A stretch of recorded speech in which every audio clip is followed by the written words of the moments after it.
Yeah, we have a comment in the chat saying that the sound isn't working. Uh,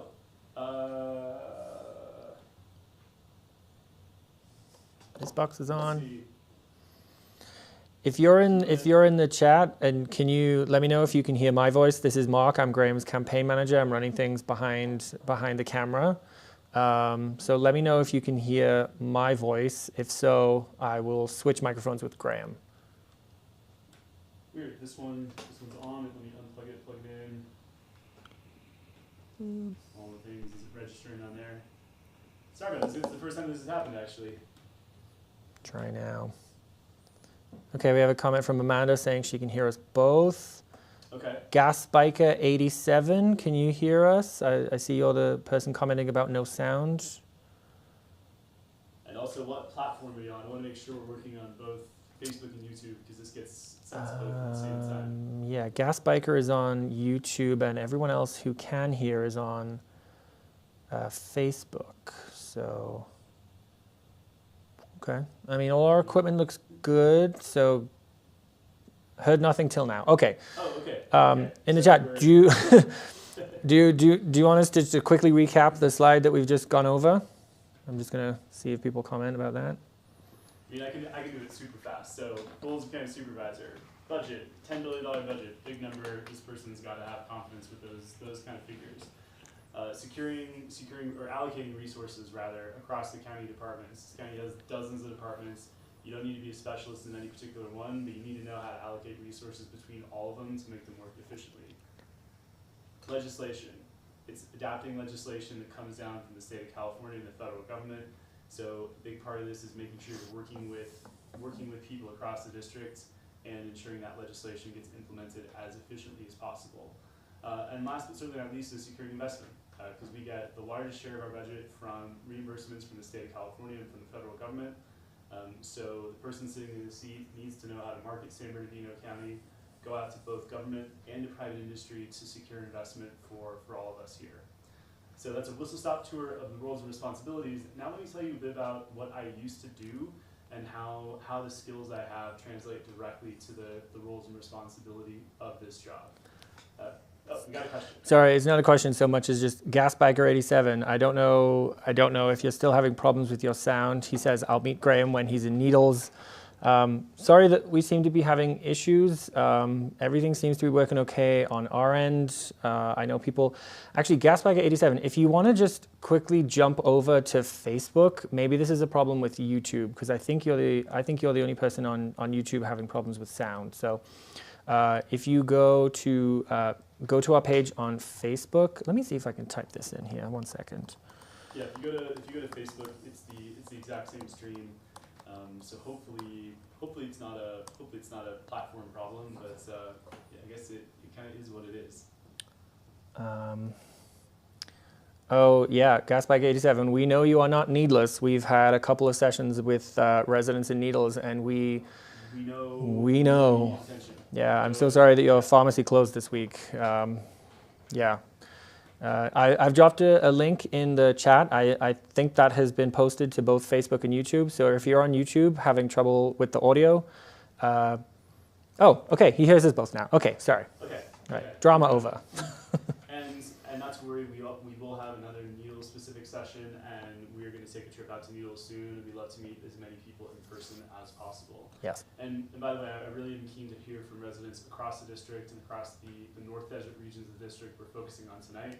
But I kind of assume we're going to hear some similar themes in terms of the government here just has not provided enough resource, and we need more attention and resource in our desert regions of the district. So just touching on myself for a second in my professional background. Might want to rephrase that. What's that? Touching on myself. It's been a long day. This campaign takes a lot. Phrasing. So, going back to my background a little bit. So I had 2 phases in my career. I spent most of my professional career working what I'm going to call big finance, and then I decided I didn't want to do corporate work my entire life, and I've spent the last 5 years or so running a couple small businesses. So in my finance career, it was really my job to go out to a bunch of stakeholders, raise money for a company pot of company investment fund, and then figure out how to invest that money across a bunch of different companies and across a bunch of different industries. So I was what was called a generalist, which meant I didn't have a specific sector focus. So the way I think about this is it's a lot like the county supervisor figuring out this $10 billion budget and where to allocate that funding across all these various county departments. It's also worth noting, in that job, I got really involved with companies. I would sit on company boards. I'd provide insight, challenge, and perspective on what I thought we should do to make things better for everybody. And then, like I said, I didn't want to do corporate work my entire career, so I founded a couple small businesses. One was an online health and fitness startup. Another was a CBD skincare brand. And really through that experience, I learned just how hard it is to be a small business owner, and also in particular just how hard it is to be a small business owner in San Bernardino County. And certainly there are a lot of takeaways for me from that experience on things I think we need to do as a county to make small business easier here for everybody. I just want to make a quick point. If everyone could just drop in the chat where they're joining us from tonight, and then we can, as we go through, That would be super helpful. yeah, as we go through the presentation, we can sort of tweak each of the points that we're talking about to each specific town, because, we know that not all of the same problems apply to the same places, or if they do, they all have a slightly different flavor. So we want to make sure that you guys get as much out of this as possible. And that's why we're splitting these sessions up into different regions, not because we want to just split people apart. It's because we realize this is a really huge district. All of the regions in the district have really special concerns. And by the way, we're in the mountain regions here, and the problems we have in the Lake Arrowhead side of the San Bernardino Mountains are not the same problems as Big Bear has, for instance. So managing District 3, I think, is the most challenging district in the entire county to manage because it's so big and it's so diverse. So going back quickly to the roles and responsibilities of a county supervisor. So approving the budget, just so you know, in my professional career, I raised and invested about $10 billion across a couple hundred different companies. So I definitely have the confidence in dealing with a budget the size and scale of this county. Allocating resources, this is kind of my professional job, figuring out how to allocate that fund of money, kind of like the county's budget, across a bunch of different private companies, or in the sake of the county, both incorporated cities and departments within the county. I think the point of approving legislation here is you need to be able to respond to stuff quickly and work in a really fast-paced environment. And that's something I've got a lot of comfort dealing with through my previous job. And perhaps most important is securing investment, because my day-to-day job was raising money from institutions.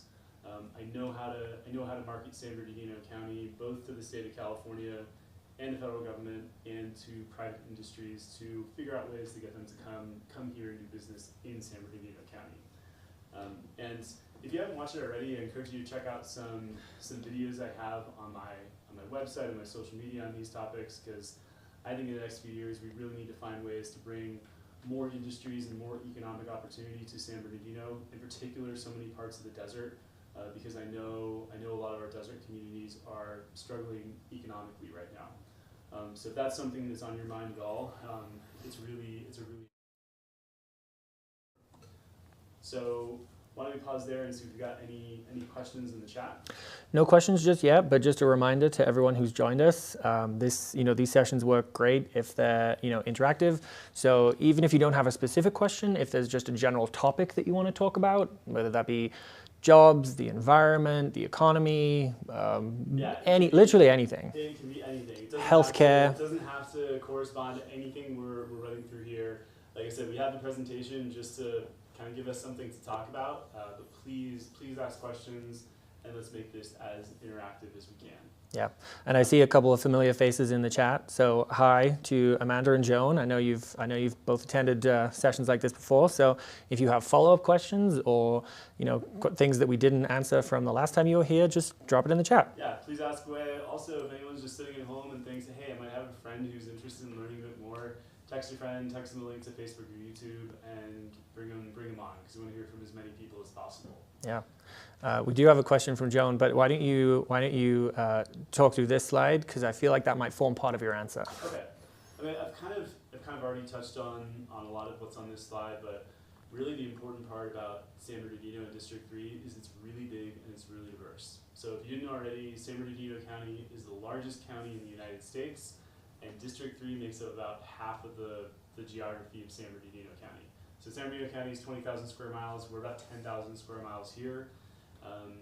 We've already talked about the budget, but the most important part for me in District 3 is just how diverse it is, because we've got urban areas down the mountain from where we are now. We've got mountain regions where we're sitting tonight, and we've got a ton of desert regions across the districts. And like I said before, no two of these regions are created the same. They don't have the same problems. Everyone's got really unique challenges. And it's really important that the person sitting in this seat is talking to everyone across this district and understanding what needs to happen, because what people in Redlands need is not the same as what people in Barstow need. Yeah. So why don't we switch over to some questions then? Yeah, so Joan asks, and Joan, if you want to just drop in the chat, if you want to clarify. So Joan's question is, what do you think is your greatest challenge in this election? So there's two ways we can answer this. One is the sort of political answer in terms of challenges in actually winning and getting elected. And then the other version is just managing a district of this size, you know, the challenge in actually being the supervisor for this area. So if there's a more specific sub-question, let us know. But in the meantime, why don't you take either one of those versions? Why don't we talk about both? So the biggest challenge in the biggest challenge in the election is we need to get through the primary, right? So the primary on March 5th is really, really important, because this is a position where if someone gets over 50% in the primary, which is likely to be our current supervisor, then it's over in March. And that's what happened in 2020. On the flip side, we're a very credible contender in this campaign. This is a nonpartisan seat, and I can talk at length about why it should be nonpartisan. But what's also important to know is we are the Democratic Party's endorsed campaign in this race. We're getting resources from them. We have been running a completely grassroots campaign, relying on donations from individuals like you. So by the way, if you haven't donated to the campaign and you're interested, please consider donating. $5 helps. It does. And I think one thing we're really trying to do versus any other traditional campaign is make use of mediums like this. We do a lot digitally. We have some incredibly effective ad campaigns running, so hopefully you've seen our ads on Facebook or Instagram. We do a lot of text campaigns, because we do all the traditional campaigning as well, but you know, I think it's a nice segue to talk about the challenge of managing the district. Campaigning in a district this large in person is really, really tough, because you can effectively go knock doors in cities like Redlands and Highland, but when we're snowed in tonight. So in a mountain region like we are now, you can't go out and knock doors. The desert regions are so big and spread out. It's just not effective to be there in person all the time, knocking on every single door. So we're trying to ride our own playbook a little bit in terms of how we actually run the campaign, and thus far it really seems to be working well. So I feel really good about getting through the primary in March. And then our job will be to go head to head with the sitting supervisor and see if we can pull it off in November. Yeah, Joan's sort of sub-question or clarification rather is, you know, the challenge of sort of the powers that be as of now, the sort of cronyism in our rural town. And I know we've discovered over this campaign how many, rumors that get started about us, and you know, kind of circles of community leaders that, you know, kind of control a lot of what happens in certain towns, things like that. I mean, do you want to just talk about that? Yeah, I mean, so we were in the Morongo Basin region last weekend, and we're going to address these rumors head on online in the next few days. There have been some rumors starting about the campaign that I'm being paid to take votes away from other candidates. There's a rumor that we are supportive of the cartel in illegal wheat farming, and that we're in bed with property developers. And the way I think about this is it's kind of a good thing because people are talking about us and talking about the campaign, and I think they're seeing how much traction we're building, and they're starting to get worried. And Just to clarify, none of those things are true. none of them are true. Some of them are so ridiculous it Yeah, like, feels strange to have to even deny it. But yeah, none of those things are true. and I think one thing that has really resonated with people is the messaging. We're really trying to be authentic here. It's really just taking a step back. I mean, a whole part of the reason that I'm running for this office is seeing how difficult the county makes life like where we are. And the more And time you spend Needles, especially, like, yeah, the Needles is a great example, right? I mean, it doesn't Yeah. have a pharmacy anymore. And we only found out because we started talking to residents in Needles. It doesn't even seem to be talked about in county government. So I think the positive thing for us is the messaging has really resonated with people. Oh, and I was saying, you know, living in this county full time, once you start peeling back the layers of the onion, you really see how much it needs to be improved. And that's anywhere from taking better care of residents in rural areas like we are now, to just reading the headlines in this county. It's hard to go a couple weeks without seeing allegations of financial misconduct, full-on corruption. And you talk to people and it sounds like it's a really big problem here. So I think when people hear someone who's willing to come in from, be a newcomer, someone who's not part of the political establishment, someone who doesn't have entrenched relationships with the establishment here in San Bernardino, I think it's a breath of fresh air to a lot of people. And fixing these problems is something I'm really motivated to do because it affects my life on a day-to-day basis. I know it affects your life on a day-to-day basis, and I know I've got the skill set to actually come in and make a difference. Yeah, Joan says she's in Crestline, and I know one rumor that's been circulating around the mountains is that Graham is in favor of incorporation, which again, not true. So if you hear anyone spread that rumor, just please politely correct them and let them know that that is also not true. Yeah, I mean, well, the thing I say about incorporation is I think we should constantly look at the numbers and figure out if it makes sense and if people want it. Because I know it's been talked about many times over the years.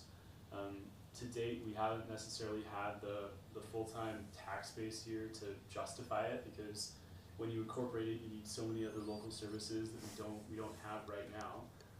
So I'm in favor of constantly having the discussion and both seeing if it makes sense and seeing if people actually want it.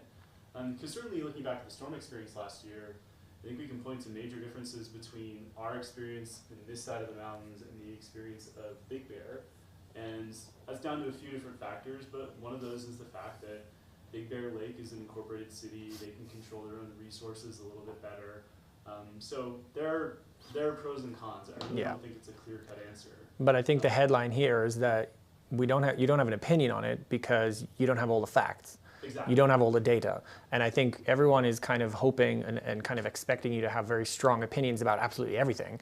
And it's like, well, I'm not going to form an opinion on something if I don't have all the information. Yeah. So I want you to know I'm a very data and analytical driven person. This was a huge factor of my last career. Like if I had to sum up what I used to do, it was take all available data and information and use that to make a really informed decision. And I know that sounds really dull and boring, but I actually think it's kind of important here. Like this is not a knee-jerk reaction. It's let's have the discussion.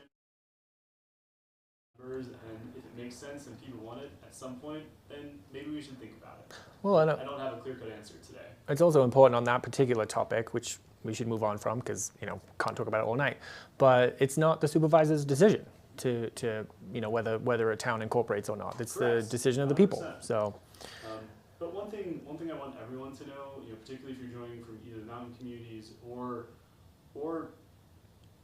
incorporated or unincorporated desert communities, because I feel like whether you're incorporated or not, I feel like we share kind of the same feelings being in a more remote and a more rural part of the county. yeah, I think rural communities really kind of Yeah, band together, I think incorporated or that's- not. I think rural is the important distinction here. I think if you're a resident in rural San Bernardino County, it's really easy to feel unloved. It's easy to feel like you're slipping through the cracks.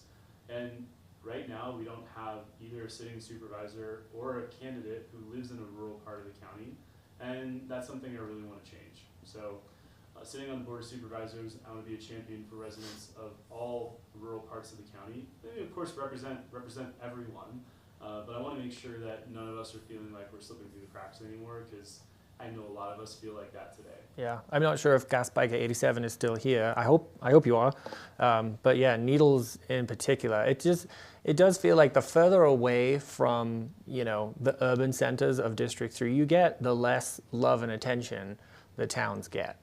Exactly. Which is, you know, which is a huge problem. And strategically, but like politically, it would have been smarter for us to spend all of our time in Redlands and Highland and, you know, Loma Linda and stuff, because that's where the densest population is. But, you know, I think what kind of distinguishes you as a candidate from some of the others is that you're really trying to be the supervisor for everybody, you know, the whole district. I know that sounds lofty and a bit sort of, you know, pie in the sky, but that's the job, right? Like, that's the job. And the one thing that I want to let people know is I know what it feels like to be a resident who the county doesn't care about. I can really empathize with what that feels like. And yes, I live in the mountain regions. I don't live in the desert, but I know how it feels, and I want to do my best job to take care of absolutely all of us. yeah, so real quick, Joan very, very kindly asks, where do we send donations? Joan, I have dropped a link in the chat. Hopefully you can see it. There's a link for a website called Secure Act Blue. It's a very common platform that campaigns use to collect donations. It's very secure. So that is where, if you have the means and the desire, that is where you would make a donation. And again, thank you so much, because this campaign is fully funded by individuals like you. It's residents across the district. It's friends and family. It's not corporations. It's not property developers. It's not sitting politicians. And most of the other candidates are all taking money from those kind of groups. So Yep. it's really important for me to be independent in this regard, because if elected to the board, I want to make sure I'm free to act on behalf of the residents of San Bernardino County, not the People who've made large donations. corporations and not the entrenched political players. Yeah. John has a question. So he mentions something that I think a lot of people are aware of, that recently in Barstow, 5 or 6 people were found murdered in the desert, apparently related to the illegal drug trade, which deeply shook the community. I think that was felt kind of far and wide. That was pretty shocking.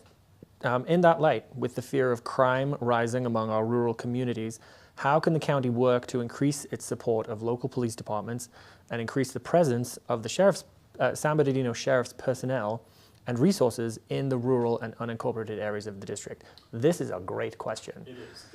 And so one thing you're going to hear me talk about a lot, and is a really recurring theme, is as a county, I think we need to be doing a much better job of resource allocation. Because I have it right here. I spend going through our county's budget, and ultimately $10 billion is a lot of money. And from my perspective, there are items in that budget that I think areas where we're spending money where I don't think we necessarily should be, or we can pull back. And the thing you're going to hear me talk about a lot is I think our county is going to work the best if all the various departments, like the sheriff's department, have all the resources they need to do their job properly. And the illegal cannabis question, I think, is a really tricky one, and one that I've been talking to people about a lot to get their take on it, because it's actually interesting. On the front page of the county's budget, they talk about the successes they've had in combating illegal cannabis grows. I think the issue with it is they're shutting down some of these illegal weed farms. Not all of them. They're spending a lot of money to do it, and they're causing, to your point, so much violence across the district. One thing I've been talking to people about, and I want to get your personal take on this, is, I mean, right now, if I zoom out for a second, cannabis is a legal activity in the state of California, and generally speaking, in the state of California, it's worked out relatively well. And I say that because it's legal. Therefore, most legal activities do not promote that much violence, and also the state makes quite a bit of money off of it as well. And ultimately, the Board of Supervisors has decided that commercial cannabis is illegal in unincorporated parts of San Bernardino County. Therefore, I think it is attracting these illegal businesses, it's attracting the violence, and we're spending a lot of money, human capital on enforcing it. So I'm keen to get people's opinions on if we were to consider legalizing commercial cannabis production in certain parts of the district where it's controlled, it's taxed, it's legal, therefore not violent, less disruptive to the natural landscape because the county can decide alongside residents where they should go. I want to take people's temperature on that and see if it's something they're interested in even considering. Yeah. Because certainly talking to residents across the district, it's Barstow, it's Needles, it's Lucerne Valley. I mean, just so you know, we have what I'm gonna call a little family campsite down in Lucerne Valley, and there were a bunch of these illegal weed farms really close by. Some of them have been closed. From my perspective, I'm really annoyed at the county because they closed them down, but they left this giant junk heap in the middle of the desert. And we like to go down there just to camp out and spend some time in a beautiful natural environment. And now we're looking at a giant trash pile. So I think this has been kind of a miss all around, and I'm focused on finding a more sustainable solution to it. I think one of those things to consider is, should we think about legalizing it, taxing it, controlling it, and using it to make money instead of spending money on it? Yeah, I mean, I think it's important just to reiterate that public safety is absolutely the number one priority. 100%. And, unfortunately, it does seem as though it's not just independent illegal growers. There is, cartel involvement, which makes it it makes it a whole different problem. Yeah. So, we're not, I wouldn't say, just to clarify to anyone listening, I wouldn't say we're coming down on either side of this debate. It's another thing that requires more study. And also, again, we talk about this a lot. It's not the job of the supervisor to be an expert in everything. So this discussion, if and when any changes get made, this is a discussion that will happen with law enforcement, with, the towns in District 3 that have legalized it. What's their approach? What are their feelings? And obviously, members of the community. Exactly. So, just want to make sure that we're all on the same page about that, because it is, especially with the recent incident in the desert, this is I'm not going to say it's a scary topic, but there are very real, very serious, very dramatic consequences to this kind of activity. So we're not taking that lightly at all. Not at all. And I think the most important thing we need to do right now is to make sure that the Sheriff's Department has the resources they need to do their job properly and to do it better. I've got a lot of respect for the Sheriff's Department here. We know some of them personally. I met Sheriff Dykes after a really unfortunate shooting that many people may have read about that happened in our neighborhood about 8 months ago. And I've got so much respect for them and the work they do. And I want to make sure they have the resources they need to do their job even better. And I think that comes from spending time with this budget, pulling resources from areas that potentially are over-resourced or we don't need it. And just so you know, a couple of thoughts on that are, one thing I've noticed is this county tends to pay a lot of money on consultants that work to address problems that I don't think we need to pay consultants to address. So if you're a resident in the mountain or some of the desert communities, short-term rentals will be a hot button topic for you. The county has spent a bunch of money and a bunch of time on a report which basically didn't really give any conclusions, but kind of was just put out there to basically say the county didn't have any responsibility, didn't have to do anything. There's another report reference they're spending $3 million on to figure out how to allocate some of the money that's generated from short-term rentals. So the county spends a lot of money on what I'm gonna call fluff or superfluous things that I think we need to cut back on. And when you get into detail of that report, you see there's literally hundreds of millions of dollars for improvements to county buildings. I think it's don't quote me on this because I don't have it on the top of my head, but $60 million in improvements to the county's downtown San Bernardino campus. So one question I really ask is, is all that stuff necessary? Can we pull some cash from activities like that and allocate it to the sheriff's department, to the fire department, where I think we need those resources more. Yeah, I mean, just to give people a scale, because sometimes you hear words like, "Oh, it's $10 billion," right? And the scale of that is kind of can get lost on people. So just to give you, just to kind of put that into perspective, if you were to go through the entire county budget and you found, if you managed to cut down waste by 0.5%, right? 0.5% of that of the county's budget is $50 million. So if you think, all right, could I go through this, however many hundreds of pages of that document, how many hundreds of line items, and tighten everything up by 0.5%, that's $50 million. Yeah. That's a lot of money. So you may or may not have seen a kind of statement I put out, or a video I put out on Measure W the other day, but it's a really nice segue to talking about things like that, where I'm sure if you're in the desert region, I'm sure this is going to be on your mind, because I know this is a really important point for people in the desert who are saying this is a really unfair tax I'm paying per parcel for the county's fire protection district, and either I'm not getting the services that I deserve or that I paid for, or it's really unfair because a 1/4 acre parcel is paying the same fee as a 10,000 acre parcel. And the point that Mark is making is if you find 0.5% in this county's budget of BS, right, that you can pull down, then that's Measure W covered. We don't even have to have the discussion. We can just fund this $45 million that the FP5 fire protection tax raises today. And these are the things that I'm really focused on doing as supervisor. And I get really annoyed at how much time, effort, and money has been spent arguing something like Measure W on both sides. It's now, I think this is the 3rd time it's been on the ballot. There's a lot of money spent trying to argue for it and against it, when I think we don't even need this tax at all, because we can find it elsewhere in the county's budget. So that's the kind of stuff that I want to do as supervisor.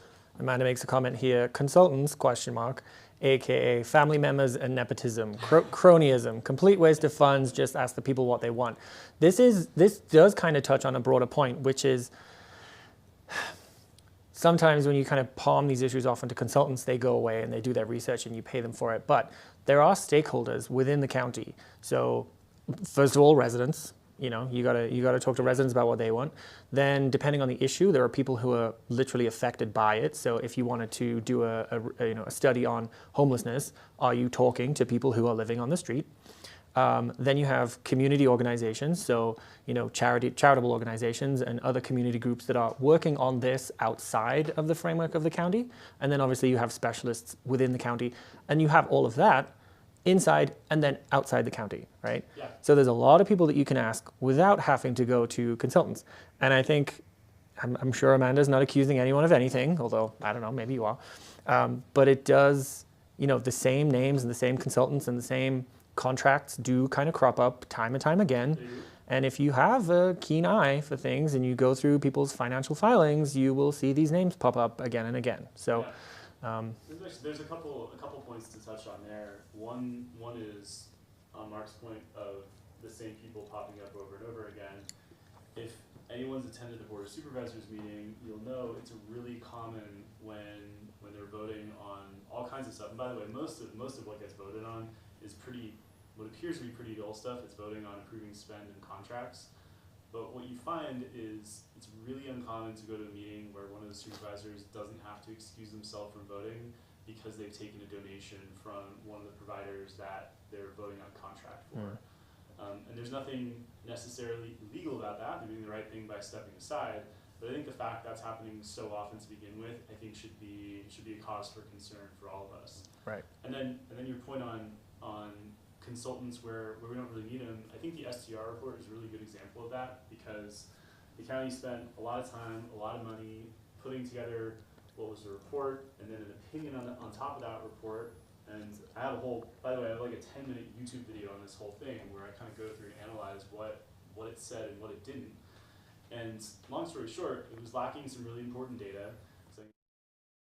Complete conclusion out of it, but the report and then the opinion on top of that report basically said there wasn't a problem, so the county didn't have to do anything. But let's zoom back for a second and look at what's actually happening. You have residents in the mountain complaining about STRs, you have residents in the desert complaining about STRs. Plenty of first-hand accounts of people not being able to find affordable rental housing because so many STRs in certain neighborhoods are taking that housing stock away. And I think it's really important that we just get around and listen to what people in these various communities want. And I also think we can be looking to other places that have managed issues like this really well. So with STRs, one thing I talk about is looking to places like Riverside County and Palm Springs that have implemented from, what seems to be, from my perspective, pretty smart and intelligent STR legislation that's really working.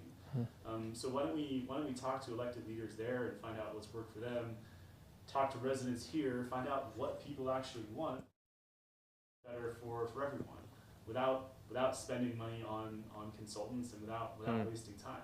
It does feel like sometimes when we do these studies, it's all very analytical, and we talked earlier about data is important. It's important to make informed choices, but politics can't just be data-driven. It can't be analytical. You have to remember the human element of everything. Yeah. So, numbers will kind of back up a conclusion, but if the people are telling you something else, then, I'm not running, so this doesn't matter at all, but I have a math background. I used to be an actuary, which is an insurance mathematician, and I can tell you firsthand, I have a master's degree in maths. Numbers can lie.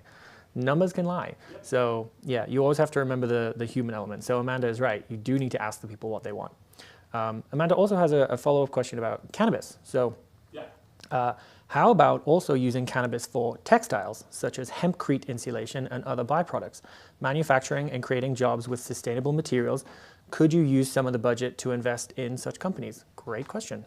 I'd want to at least look at it. I'm gonna hold my head up and say I'm not an expert here. It's not something I know immediately off the top of my head. But this is exactly the kind of question that I want to be asking, and it's exactly the kind of thing I want to start talking to people about.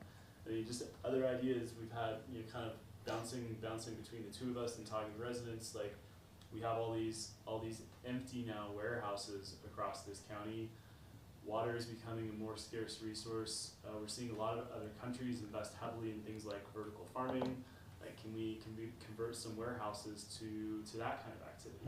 Again, I don't have the answer right now, but this is the kind of stuff I want to start thinking about. So yeah, I'm super receptive to these kind of ideas, because a big part for me is really diversifying our economy here in San Bernardino County. I actually think it's really essential that we do it.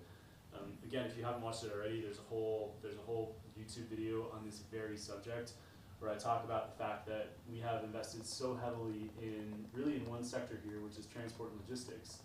And because it's now such a big part of our economy, because these jobs are often first in line to get replaced with automated technology, I think it's going to be a problem here for all of us, because I think it's not too crazy to see a scenario where a big part of our workforce is out of work, needing unemployment benefits, and then it's going to be less tax money for the rest of us to go around. And I think it's going to start with having these discussions now, talking about what other industries we can attract to San Bernardino County, just to start to diversify our economy a little bit. I think it's going to be a really important thing we need to do in the next 5 or 10 years here. If anyone's interested, I've just dropped a link in the chat for the video that Graham mentioned about diversifying the economy. But yeah, I think, Amanda, I love that idea. I love, because, if you want things to change, you need new ideas, right? You need a fresh perspective. You need to think outside the box a little bit, and sometimes you're going to take a swing, and maybe it's a miss, but in a lot of processes, you throw everything down, you see what works, and then hopefully something kind of good comes out of it. So, I'm personally a huge fan of the vertical farming idea, because it makes use of the buildings that we've already built. The District 3 has a long and rich history with agriculture. So, there's potential to have, tap into the knowledge base of a lot of the farmers in the district, and help them kind of translate their businesses into, new technologies and stuff. Gives us a new industry, produces food, which everyone needs, conserves water. So, yeah. We need to consider all kinds of stuff, I think is the answer. And the thing, if I want to be critical about our current board of supervisors, they've really focused on on property development, and really property development in certain neighborhoods as well, right? Like neighborhoods like, you know, Redlands, if we're talking about just District 3, but then cities like Fontana, Rancho Cucamonga, you know, they're seeing all that warehouse development, and it's bringing some growth, but people are also really annoyed at it because it's destroying neighborhoods as well. Yeah. So I think it's time we start balancing out our economy and then making sure we invest in other areas, not just the ones right around San Bernardino. So Barstow, Needles, like let's bring industry to this entire district, because I know outside of just those neighborhoods down near San Bernardino, we really, really need the jobs, we need the economic growth, and this is something I'm really committed to exploring. We had another comment about your mic being off, and again, it's on YouTube. So if anyone on Facebook could just drop in the comments whether you can still hear Graham. I don't know why this is happening. It feels like it's a YouTube problem. I really apologize about this. This is the first time we've had a mic issue or an audio issue on any of these. Yeah. So yeah, it sounds like maybe Facebook is the one that's working best.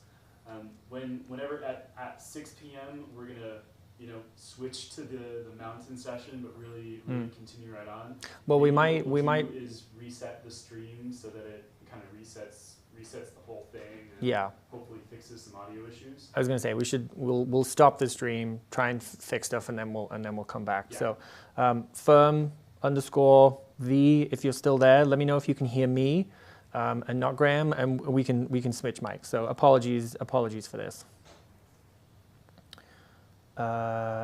Okay. So somebody else is on YouTube, and they said they can hear him just fine. So thanks for confirming that, Jim. How so strange. Okay.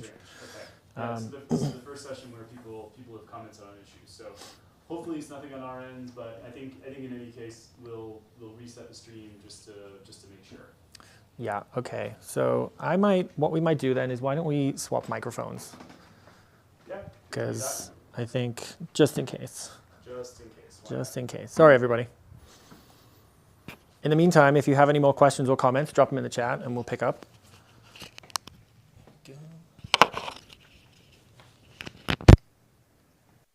Okay, testing. If someone could just drop in the chat if they can still hear me. Hopefully this is all working okay. Yeah, and if you can't hear me, Graham, if you just remember to repeat the questions back so everyone can Yeah. hear it. Okay, do we have more questions in the chat? After all that, no, I think we. After all that, now we can't hear anything? No. Yeah. Joan has kind of mentioned a rumor that she heard about potential cartel activity up here in the mountain, up here in the mountains with money laundering and such. But I haven't heard that rumor before. If there's any credence to it at all, I'm sure the Sheriff's Department is on it. But maybe this is a good time to talk about Max. If we haven't already. Well, yeah. I mean, the first thing I would say is, again, the mountain cartel rumor is a new one to me just now. That doesn't mean it's not a thing. The thing I would always tell people is, if you've heard anything, or if there's any kind of verified information, I know the Sheriff's Department does have a very, very well organized tip network here. So please report anything remotely suspicious to them. And like I said, even though I personally think we need to do a better job of funding enforcement activities, the Sheriff's Department does have a very, very well established cannabis enforcement practice at this point. So please report any nefarious activity to them. And yeah, on Mark's point about Max, now this is relevant to people really anywhere in the district. And it's interesting because we do have a couple of these up here. And so for anyone who doesn't know, the MAC is called the Municipal Advisory Committee. And what it's meant to be is a conduit between local residents and county government to make sure that county government understands what's going on in various parts of the county.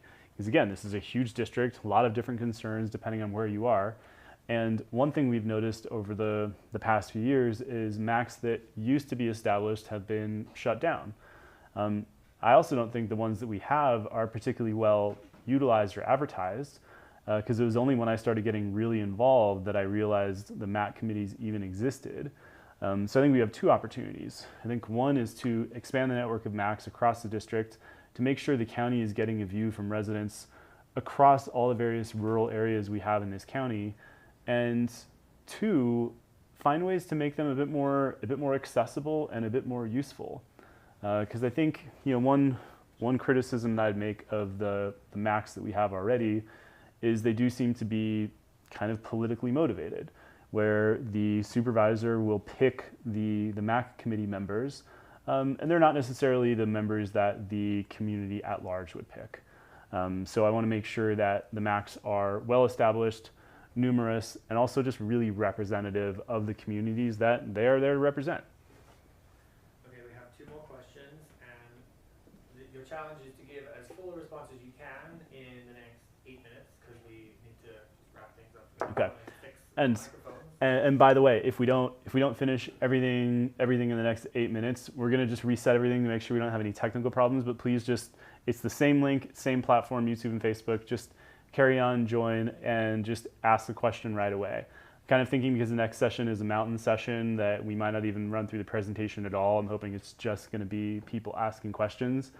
So please rejoin and ask away. The other thing we do, and I'm talking loud just in case this needs to reach Graham's mic, is if we don't get to your question in the session and you can't stick around for the next one, I or Graham will respond in the chat.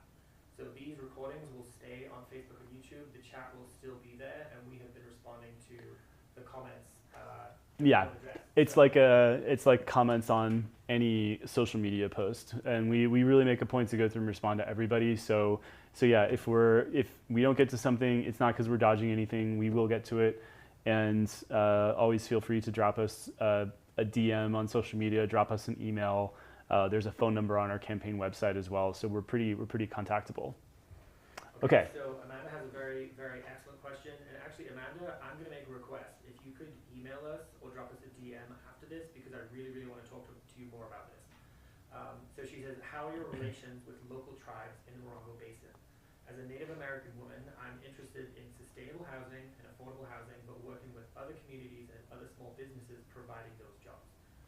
Great question, and definitely something we want to talk to you more about.